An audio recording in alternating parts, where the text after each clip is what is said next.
ونستغفره ونعوذ بالله من شرور أنفسنا ومن سيئات أعمالنا من يهده الله فلا مضل له ومن يضلل فلا هادي له أشهد أن لا إله إلا الله وحده لا شريك له وأشهد أن محمدا عبده ورسوله الذي لا نبي ولا رسول بعده.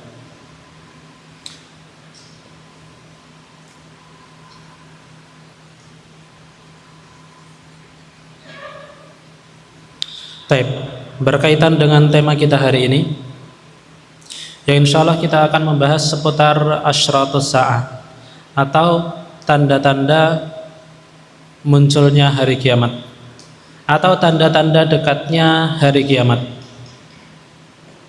Jadi ada sebuah athar yang menyebutkan hari kiamat tidak akan terjadi. Hari kiamat tidak akan terjadi. Kapan? Selama para khatib masih membicarakannya di atas mimbar-mimbar mereka. Makanya hari kiamat itu terjadi ketika orang-orang tidak lagi percaya akan adanya hari kiamat. Hari ini kita atau sebagian dari antum pernah mendengarkan narasi bahwa Dajjal itu bukan karakter. Dajjal itu adalah sebuah sistem katanya.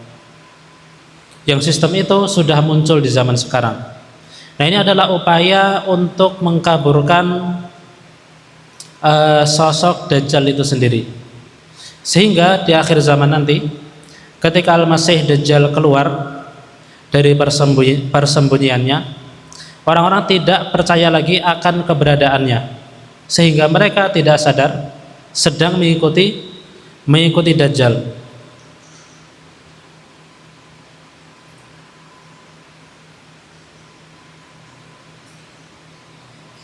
Baik, sebelum kita mulai,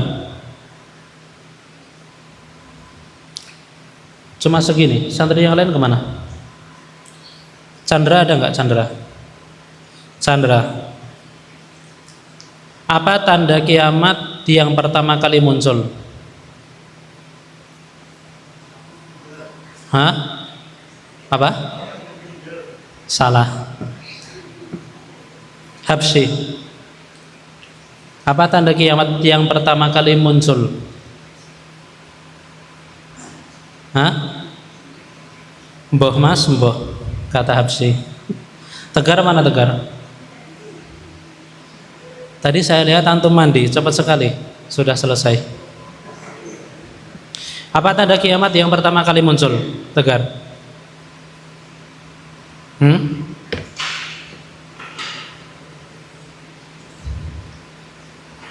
Apa? Matahari. Kenapa mataharinya?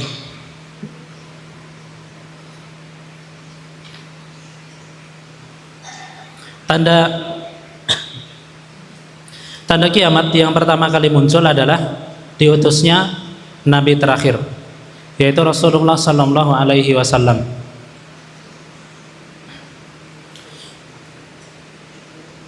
Jadi kiamat itu memiliki tanda-tanda. Ada yang disebut tanda-tanda yang sughra, tanda-tanda kecil.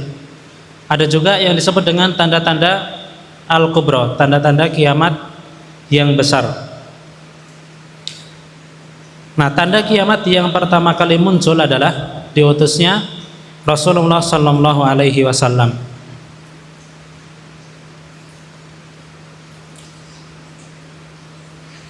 Baik, kita baca. Akhbar sallallahu alaihi wasallam an-nabi itsatahu dalilun ala qurbi qiyamis sa'ah wa annahu nabiyyus sa'ah. Jadi Rasulullah sallallahu alaihi wasallam telah mengabarkan kepada umatnya bahwasannya diutusnya beliau itu menandakan bumi ini akan berakhir atau alam semesta ini akan berakhir. Wa fil hadithi an Sahlin radhiyallahu anhu, sebagaimana disebutkan dalam hadis yang dibawakan atau diriwayatkan oleh sahabat Sahal radhiyallahu anhu. Qala, beliau berkata, Qala Rasulullah sallallahu alaihi wasallam, Rasulullah sallallahu alaihi wasallam bersabda, bu'ithtu was-sa'ah kahataini. Kata Rasul, saya diutus dengan hari kiamat itu seperti dua jari. Artinya apa? Sangat-sangat dekat. Tidak ada perantara antara diutusnya Rasulullah sallallahu alaihi wasallam dan juga hari kiamat.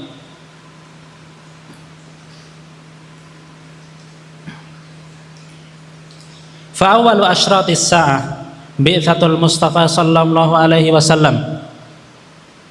Maka tanda yang pertama kali muncul menjelang datangnya hari kiamat adalah diutusnya Rasulullah sallallahu alaihi wasallam, wa huwa an-nabiyyul akhir, dan dia adalah nabi terakhir.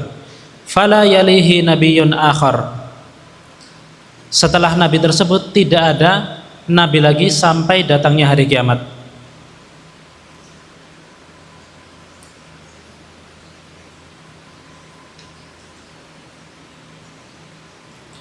Qala Al-Qurtubi, berkata Imam Al-Qurtubi mengomentari hadis ini, awwaluha an-nabiyyu sallallahu alaihi wasallam.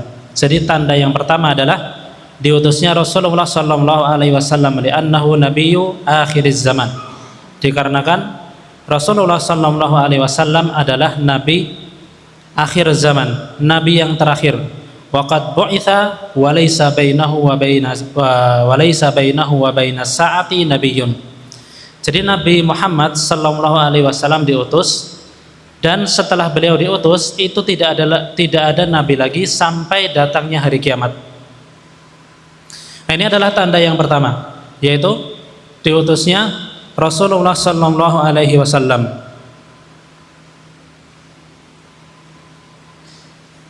Baik, tanda kedua. Apa tanda kedua? Chandra?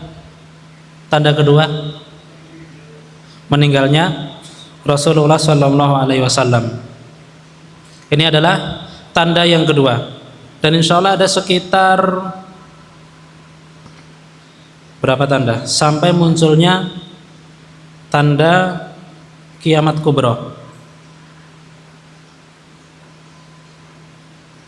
Ada sekitar 57 tanda sampai munculnya tanda kiamat kubra.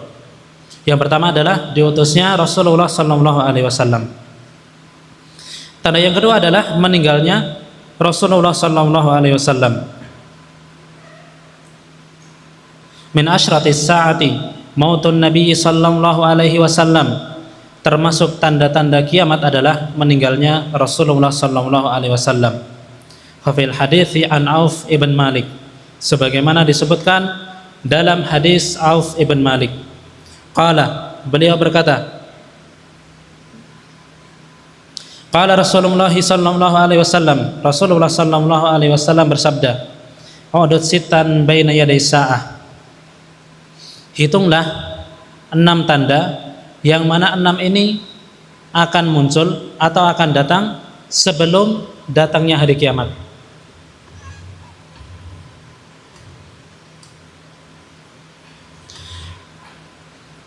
Kata Nabi Muhammad sallallahu alaihi wasallam, minha mauti. Di antara 6 tanda tersebut adalah kematianku. Faqad kana mautun Nabi sallallahu alaihi wasallam min a'zamil masaib allati waqa'at 'alal muslimin. Jadi kata muallif, kematian Nabi Muhammad sallallahu alaihi wasallam adalah musibah yang paling besar yang pernah menimpa kaum muslimin sepanjang zaman. Faqad adlamatid dunya fi uyunis sahabah indama mata alaihi salatu wassalam. Bahkan para sahabat, mereka merasa dunia ini terasa gelap gulita ketika Rasulullah sallallahu alaihi wasallam wafat. Kama qala Anas bin Malik, sebagaimana dikatakan oleh Anas bin Malik, lamma kana yaumul ladzi dakhala fihi Rasul sallallahu alaihi wasallam al-Madinah. Di hari yang mana Rasulullah sallallahu alaihi wasallam masuk ke kota Madinah, adha'a minha kulla syai'. Seolah-olah Nabi itu menerangi segala sudut di kota Madinah. Falamma kana al-yaumul ladzi mata fihi, maka ketika Rasulullah sallallahu alaihi wasallam meninggal, adlama minha kulla syai'. Seolah-olah Madinah itu terasa gelap gulita.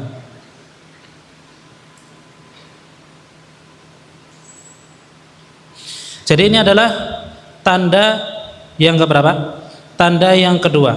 Tanda yang pertama adalah diutusnya Rasulullah sallallahu alaihi wasallam. Tanda yang kedua adalah meninggalnya Rasulullah sallallahu alaihi wasallam. Tanda yang ketiga, Fathu Baitul Maqdis, yaitu ditaklukkannya Baitul Maqdis.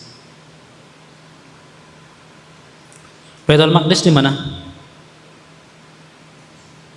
Baitul Maqdis di mana? Evan.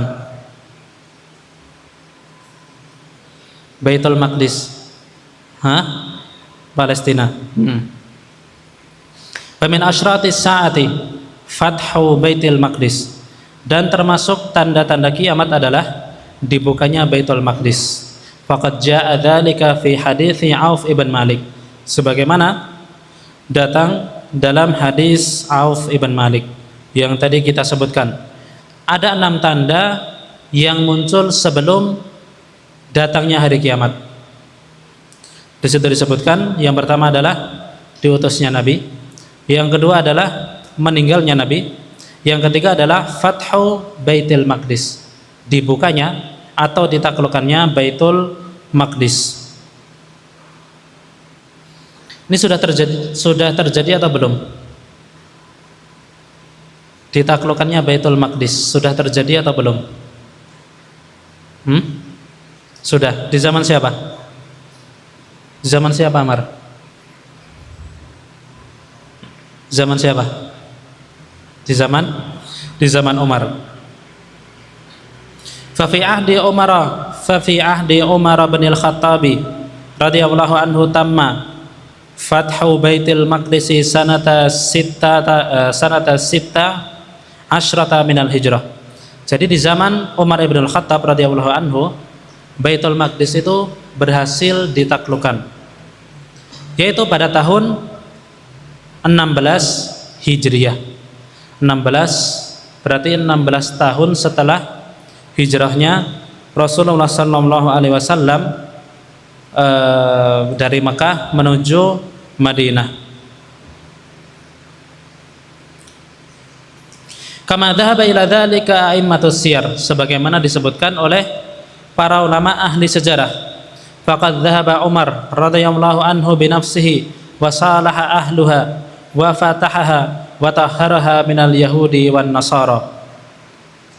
Jadi ketika Baitul Maqdis berhasil ditaklukkan, maka Umar ibn al-Khattab itu langsung datang ke sana sendirian. Apa yang beliau lakukan? Salaha ahluha, mendamaikan atau memperbaiki kondisi penduduknya. Wa fatahaha, dan menaklukkannya. Wa tahharaha, lalu menyucikannya dari orang-orang Yahudi dan juga orang-orang Nasara. Tentunya orang-orang Yahudi dan Nasara di sini adalah mereka yang harbi, mereka yang memerangi kaum muslimin.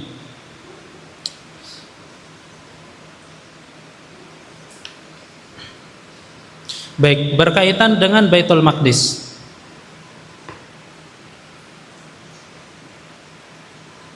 Sebelum ditaklukkan oleh Umar ibn al-Khattab, siapa yang menguasainya?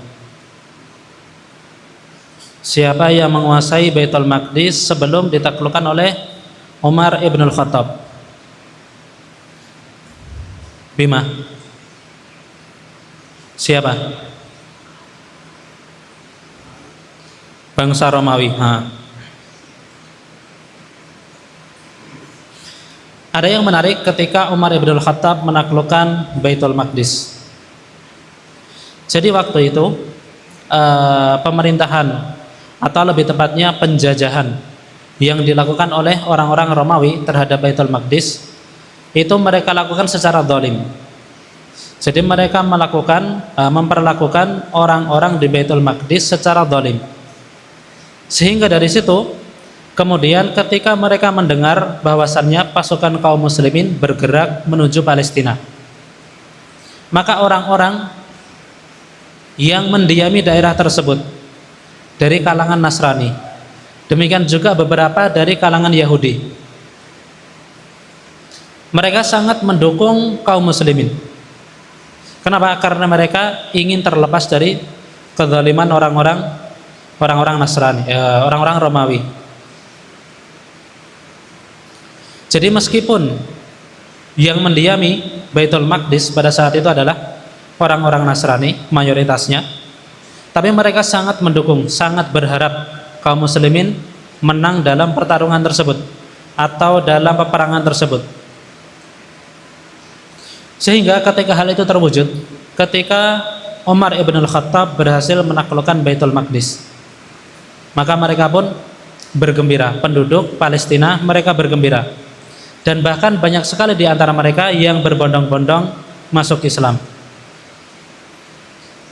Untuk orang-orang Nasrani yang mereka tidak masuk Islam, Umar ibn al-Khattab memberikan kepada mereka jaminan keamanan dan juga perlindungan dengan sebuah perjanjian suci. Mereka menyebutnya dengan perjanjian suci. Dan hari ini, sampai hari ini, perjanjian tersebut atau surat perjanjian tersebut masih ada. Makanya kemarin ketika orang-orang Yahudi menyerang Palestina atau menyerang Gaza,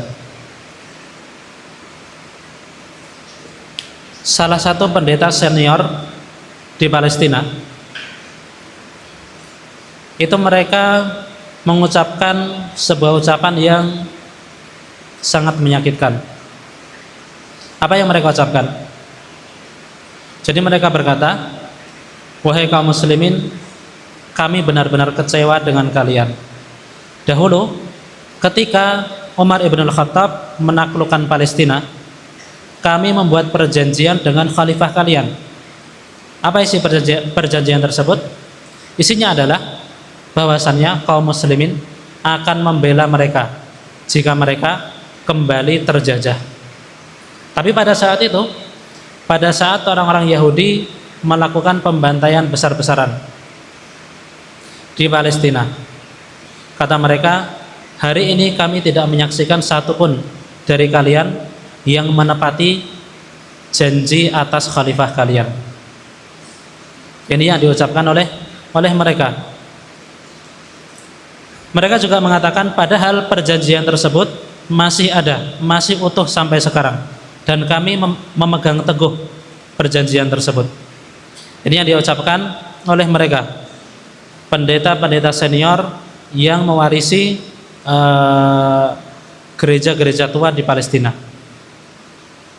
Jadi mereka sendiri pun juga tidak suka dengan kelakuan siapa? Orang-orang Yahudi.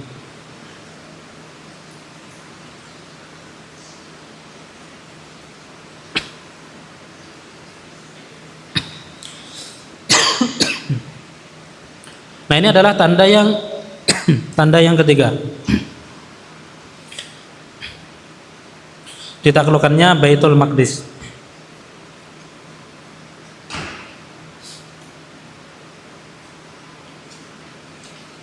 Dari tangan Bani Israel. Di dalam surat Al-Isra disebutkan Baitul Maqdis akan ditaklukkan 2 kali. Wallahu alam, apakah 2 kali itu yang sekarang atau nanti menjelang hari kiamat di zaman Nabi Isa?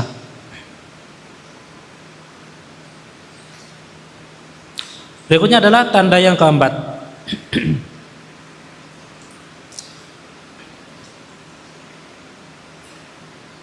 Tanda munculnya kiamat atau tanda kiamat sughra yang keempat adalah ta'un amwas, yaitu munculnya sebuah wabah penyakit dari daerah Amwas.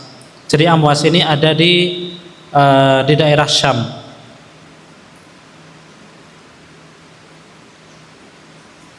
Jaa fi hadithi Auf ibn Malik as-sabiq qauluhu sallallahu alaihi wasallam, telah datang dalam hadisnya Auf ibn Malik yang telah terdahulu penyebutannya, yaitu hitunglah 6 tanda sebelum munculnya hari kiamat. Yang pertama tadi adalah kematiannya Nabi atau diutusnya Nabi. Lalu kematiannya Nabi yang kedua. Yang ketiga adalah ditaklukkannya Baitul Maqdis. Yang keempat adalah mutanun. Apa arti mutan?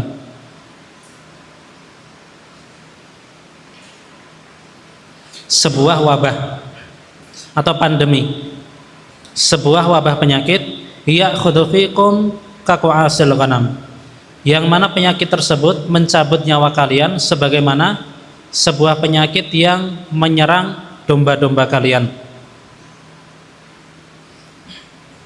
Qala Ibnu Hajar, berkata Ibnu Hajar, yuqalu inna hadhil ayah dhaharat fi ta'uni amwas fi khilafati Umar. Dan tanda keempat ini juga sudah muncul.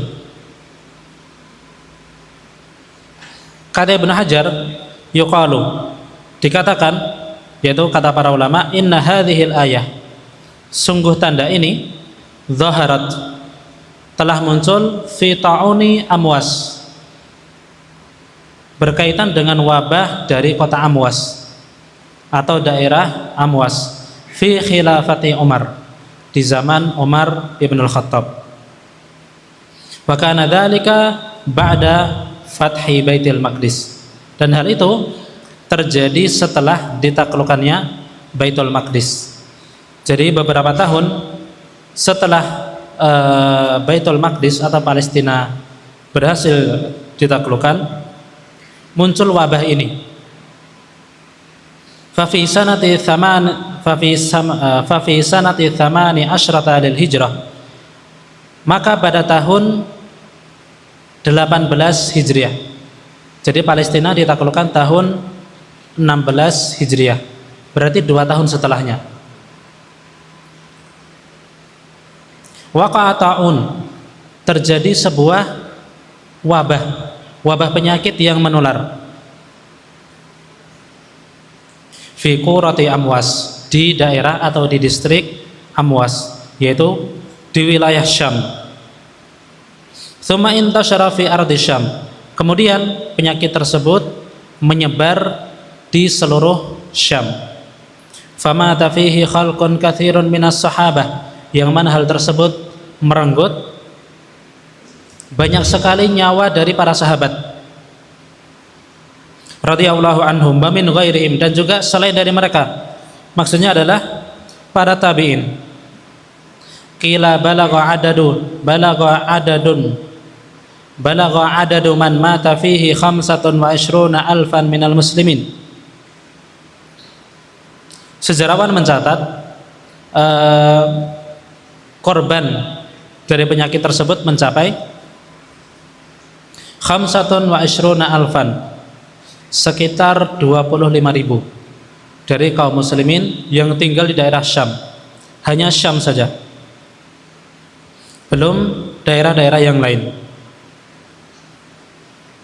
Wa mata fihi minal masyhurin, dan meninggal karena penyakit tersebut orang-orang yang sangat terkenal. Minhum, di antaranya adalah Abu Ubaidah Amir ibnul Jarrah, aminu hadhil ummah, adalah Abu Ubaidah ibnul Jarrah, yaitu sahabat Nabi sallallahu alaihi wasallam yang digelari dengan aminu hadhil ummah, jadi orang kepercayaan umat ini. Ini tanda keempat juga sudah muncul di zaman Umar ibn al-Khattab.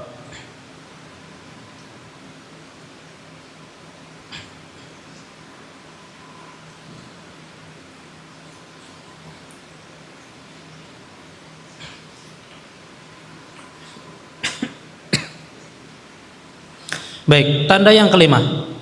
Tanda yang kelima adalah istifadatul mal wal istighna anis sadaqah.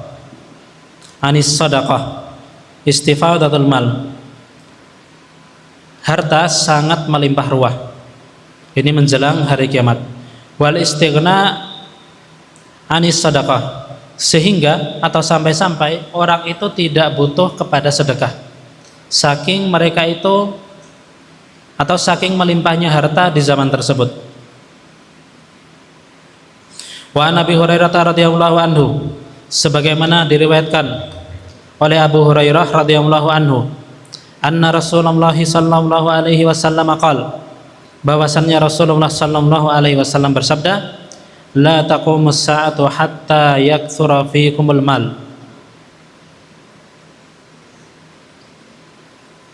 Tidak akan pernah terjadi hari kiamat sampai kalian merasakan harta yang berlimpah. Fayafidhu, bahkan harta itu memenuhi rumah-rumah kalian.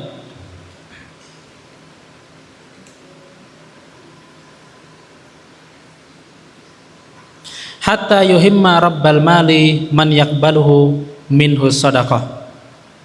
Sampai-sampai ada orang dia itu kesulitan mencari orang yang mau menerima sedekahnya. Wa yud'a ilaihi rajul, sehingga suatu hari dia mengundang seseorang untuk datang ke rumahnya untuk menerima sedekah.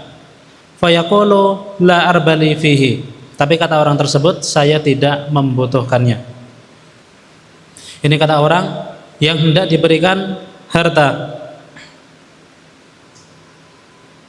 Demikian juga an Abi Musa Al-Asy'ari anin Nabi sallallahu alaihi wasallam, yaitu hadis yang diriwayatkan oleh sahabat Abu Musa Al-Asy'ari radhiyallahu anhu dari Rasulullah sallallahu alaihi wasallam, qala, beliau bersabda, la ya'tiyanna 'alan nasi zamanun, sungguh akan datang sebuah zaman kepada manusia, yatufur rajulu bis sadaqah, yatufur rajulu fihi bis sadaqah. Di masa tersebut, di zaman tersebut, seorang laki-laki bertawaf, berkeliling, keliling kota. Dia keliling kota dengan tujuan bis sadaqati minadz dzahab, untuk mensedekahkan emas. Tsumma la yajidu ahadan ya'khudhuha minhu, tapi dia tidak mendapati seorang pun yang mau mengambil emas tersebut. Ini hadis Abu Musa yang diriwayatkan oleh Al-Imam Muslim rahimahullah. Disebutkan juga oleh Al-Imam An-Nawawi. Baik, untuk tanda yang kelima, sudah terjadi atau belum?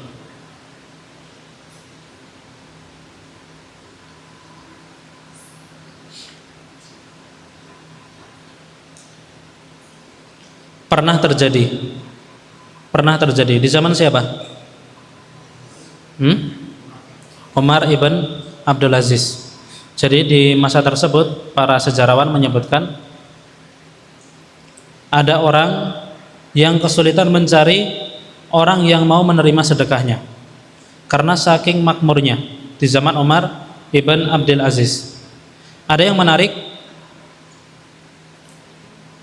khalifah sebelum Umar ibnu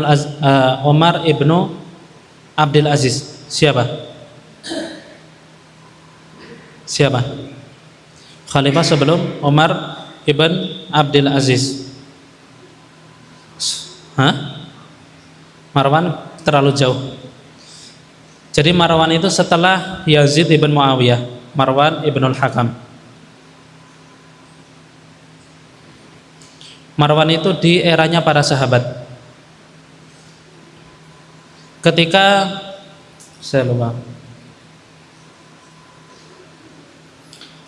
para pemberontak di zaman Utsman ibn Affan hendak membunuh Utsman, siapa yang melindungi Utsman? Di antara yang melindunginya adalah Marwan dan juga Ibnu Zubair, Abdullah ibn Zubair. Tapi kemudian setelah Marwan mengambil alih kekhalifahan Bani Umayyah dan dilanjutkan oleh putranya. Siapa putranya? Abdul Aziz ibn Marwan. Dia mengutus Al-Hajjaj ibn Yusuf untuk membunuh Ibnu Zubair. Nah, ini pembahasan politik.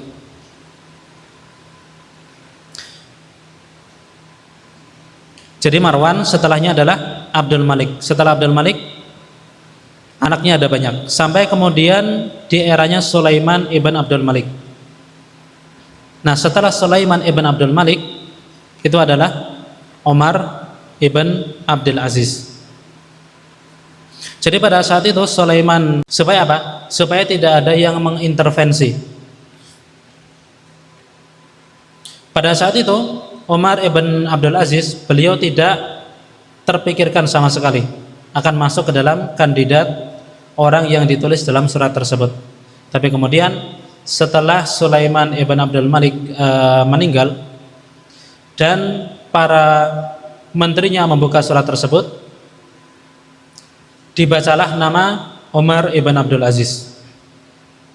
Dari situ kemudian menimbulkan ketidaksukaan dari kalangan putra Abdul Malik yang lain.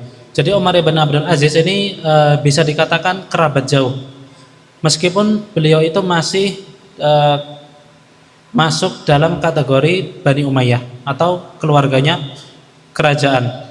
Tapi beliau ini, yaitu Umar ibn Abdul Aziz, kerabat jauh. Ketika membaca surat tersebut, apa yang dikatakan oleh Umar ibn Abdul Aziz? Kata beliau, Inna lillahi wa inna ilaihi raji'un. Ini kata Umar ibn Abdul Aziz. Beliau enggak mau. Tapi orang-orang kepercayaan Sulaiman ibn Abdul Malik, mereka membaiat Umar ibn Abdul Aziz. Setelah dibaiat, beliau berkata kepada istrinya, kata Umar ibn Abdul Aziz, saya tidak bisa lagi mengurus dirimu. Kalau kamu mau, silahkan kamu kembali kepada keluargamu. Artinya saya akan menceraikanmu, sehingga kamu bisa menikah dengan orang yang lebih baik dariku. Atau kalau kamu mau, kamu tetap berada di sisiku, tapi aku tidak lagi butuh kepadamu, atau aku tidak lagi bisa mengurusmu. Ini kata Umar ibn Abdul Aziz. Sehingga kata istrinya, setelah Umar ibn Abdul Aziz diangkat menjadi khalifah, kata istrinya, sungguh tidak ada hari yang lebih menyakitkan bagiku daripada hari diangkatnya Umar ibn Abdul Aziz sebagai khalifah. Karena setelah itu keberadaan saya seperti tidak ada. Jadi saya ini, karena Umar ibn Abdul Aziz, beliau itu tidak memiliki budak sama sekali. Setiap kali beliau diberikan budak, beliau akan langsung membebaskannya. Itu Umar ibn Abdul Aziz. Nah, kata istrinya, bahkan semenjak beliau itu menjadi khalifah sampai meninggal, beliau itu tidak pernah sekalipun mandi junub. Ini kata istrinya. Kenapa? Karena beliau sangat sibuk dengan urusan kaum muslimin. Beliau sibuk untuk mengurusi kaum muslimin. Sampai-sampai ada riwayat yang mengatakan kematian Umar ibn Abdul Aziz itu berkaitan dengan saudara-saudaranya Sulaiman ibn Abdul Malik. Meskipun sebagian melemahkan riwayat ini, tapi kemakmuran di era Umar ibn Abdul Aziz itu menjadikan saudara-saudara Sulaiman ibn Abdul Malik itu menjadi iri, sehingga mereka melakukan makar kepada Umar ibn Abdul Aziz. Nah, di masa beliaulah, di masa Umar ibn Abdul Aziz, kaum muslimin benar-benar makmur. Sehingga di situ para sejarawan menyebutkan ada seseorang yang ingin menunaikan zakatnya. Akan tetapi dia tidak mendapati seorang pun yang mau menerima zakatnya. Bahkan ketika dia itu menuju rumah seseorang untuk memberikan zakat, dia dapati rumah orang yang dituju itu juga sedang mencari orang yang mau menerima zakat juga. Jadi dua-duanya sama-sama kebingungan siapa orang yang berhak untuk diberikan zakat.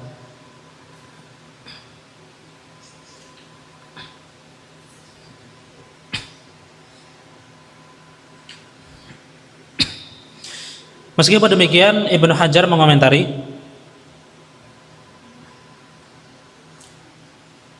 masa tersebut bukan masanya Umar ibn Abdul Aziz. Kenapa? Karena Nabi mengatakan kaum muslimin secara umum. Sementara di eranya Umar ibn Abdul Aziz itu hanya terjadi di mana? Pusat kekuasaannya di mana? di Baghdad dan sekitarnya. Nah, kata Ibnu Hajar, yang dimaksud dalam hadis ini adalah menjelang hari kiamat, yaitu ketika dunia ini dipimpin oleh, atau dunia Islam ini dipimpin oleh Al-Mahdi. Itu komentar dari Ibnu Hajar. Sehingga kemakmuran itu menyeluruh kepada semua kaum muslimin.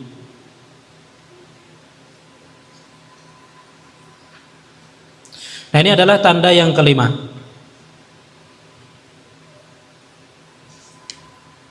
Tanda yang keenam adalah zuhurul fitan, munculnya fitan. Nah, ini cukup panjang. Kalau kita bahas waktunya nggak cukup, tapi kita akan berikan sedikit spoiler. Apa itu fitnah? Apa yang antum pahami tentang fitnah? Apa alif? Yasar menuduh alif tanpa bukti, itu adalah fitnah menurut pemahaman Yasar. Fitnah yang dimaksud bukan seperti itu. Jadi fitnah di sini maksudnya adalah era atau masa di mana kita sulit membedakan mana yang benar dan mana yang salah. Itu disebut dengan fitnah. Kapan pertama kali fitnah ini muncul? Terutama dalam dunia Islam. Fitnah ini pertama kali muncul di era Utsman. Ketika orang-orang Khawarij menuntut kepada Utsman agar mundur dari kursi khalifah. Pada saat itu Utsman ibn Affan enggan untuk memerangi mereka. Kenapa? Karena beliau teringat sabda Nabi Muhammad SAW, sungguh akan terjadi fitnah di tengah umatku. Ketika pintu itu dibuka, maka tidak akan bisa ditutup lagi. Itu kata Rasulullah SAW. Berikutnya, Utsman mengatakan, saya tidak akan memerangi mereka. Ketika para sahabat bertanya, kenapa wahai Utsman? Beliau menjawab, karena saya tidak ingin menjadi orang pertama yang membuka pintu fitnah tersebut. Ini kata Utsman. Sampai-sampai pada saat itu Muhammad ibn Abi Bakar, putra dari Abu Bakar As-Siddiq radhiyallahu anhu, dalam sebuah riwayat beliau sampai ikut serta dalam barisan orang-orang yang menentang kekhalifahan Umar. Bahkan beliau masuk ke rumahnya Utsman dan memegang jenggotnya Utsman secara lancang. Kata Utsman ibn Affan, dulu bapakmu memegang jenggotku karena menghormatiku. Sekarang aku melihat kamu memegang jenggotku karena menghinaku. Ini kata Utsman. Dari situ kemudian Muhammad ibn Abi Bakar bertaubat dan berpindah ke dalam barisannya Utsman ibn Affan. Intinya adalah pada masa tersebut kita sulit membedakan mana yang disebut dengan kebenaran dan mana yang disebut dengan kebatilan. Kata Rasulullah SAW dalam hadis Abu Hurairah yang diriwayatkan oleh Imam Muslim, badiru bil a'mali fitanan kaqita'il laili al-mudlim, bersegeralah kalian untuk beramal sebelum datangnya fitnah. Yang mana fitnah itu seperti malam yang gelap gulita. Pada hari tersebut yusbihur rajulu mu'minan wa yumsi kafiran. Di pagi hari ada orang yang beriman, tapi sorenya dia sudah menjadi orang kafir. Jadi paginya masuk Islam, sorenya murtad. Au yumsi mu'minan wa yusbihu kafiran. Demikian juga sebaliknya, sorenya masuk Islam, paginya sudah murtad. Yabi'u dinahu bi'aradin minad dunya. Dia menjual agamanya dengan sedikit dari perkara dunia. Sama seperti yang lagi naik sekarang, masalah tabarruk. Apa hukum tabarruk? Apa hukum asal tabarruk? Hukum asalnya adalah boleh. Kepada siapa? Kepada Rasul, bukan selain Rasul. Tapi hari ini kita saksikan banyak sekali orang-orang yang coba mengkaburkan, Sehingga umat merasa bingung, mana yang benar? Tabaruk ini boleh atau enggak boleh? Tabaruk itu apa? Barokah itu apa? Jalbul khair wal manfaah, menghasilkan atau mendapatkan kebaikan dan juga kemanfaatan. Kalau antum pergi ke kuburan, terus ngambil tanah kuburan, tanah itu bisa memberikan manfaat enggak? Bisa enggak? Tanah kuburan itu bisa memberikan manfaat enggak? Atau antum usap kuburannya terus antum usap ke wajah, memberikan manfaat enggak? Tidak memberikan manfaat. Tidak memberikan manfaat sama sekali. Maka kalau memang dipaksakan tabaruk boleh, maka cara bertabaruk yang benar itu adalah mempelajari pemikiran orang tersebut, mempelajari peninggalan orang tersebut berupa buku-bukunya, berupa dakwahnya. Sehingga dari situ apa? Kita bisa mengambil manfaat untuk diri kita sendiri, untuk kaum muslimin secara umum. Nah ini kalau memang dipaksakan tabaruk itu boleh. Sama seperti kasus Al-Quran. Al-Quran itu memiliki keberkahan enggak? Ada keberkahannya enggak? Cara mengambil keberkahan dari Quran bagaimana? Apakah kita ambil Quran terus kita usap ini? Begitu? Kita akan mendapatkan keberkahannya? Enggak. Cara kita mendapatkan keberkahan Al-Quran adalah dengan membacanya, mempelajarinya, menghafalkannya. Itu adalah cara kita mengambil keberkahan dari Al-Quran. Sama juga ketika pendapat tabaruk, jika memang dipaksakan, ya jangan seperti itu. Cara kita bertabaruk kepada orang soleh adalah kita mempelajari buku-bukunya, peninggalannya, pemikirannya, yaitu bermanfaat untuk kita, bermanfaat juga untuk orang lain, sesuai dengan definisi dari tabaruk itu sendiri, yaitu menghasilkan manfaat ataupun kebaikan, baik kepada diri kita ataupun kepada orang lain. Beda kalau ngusap-ngusap kuburan, apa manfaatnya? Nggak tahu. Bahkan orang yang membolehkan tabaruk kepada kuburan sekalipun, kalau kita tanya, ketika mereka itu mengusap-usap atau mengusap-usapkan tanah kuburan ke tubuh mereka, memberikan manfaat apa? Apakah dengan hal itu kemudian menjaga mereka dari api neraka? Enggak. Apakah dengan hal itu mencerdaskan mereka? Enggak juga. Ini menyelisih definisi barokah itu sendiri, yaitu mengambil manfaat atau menghasilkan manfaat. Baik, karena sudah jam 5, insyaallah kita cukupkan sekian. Kita akhiri dengan doa kafaratul majelis. Subhanakallahumma bihamdik, asyhadu an la ilaha illa anta, astaghfiruka wa atubu ilaik. Assalamualaikum warahmatullahi wabarakatuh.